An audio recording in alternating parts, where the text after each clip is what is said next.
The independent aftermarket's future is at risk. Federal right to repair legislation is needed to protect it. New technologies are eliminating access to vehicle-generated data.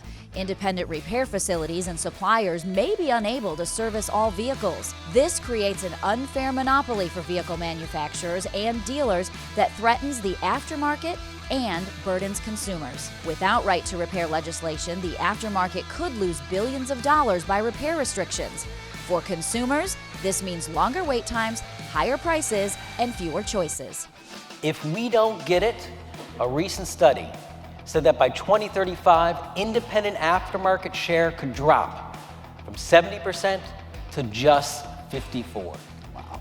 That's a scenario that is bad for us in the aftermarket.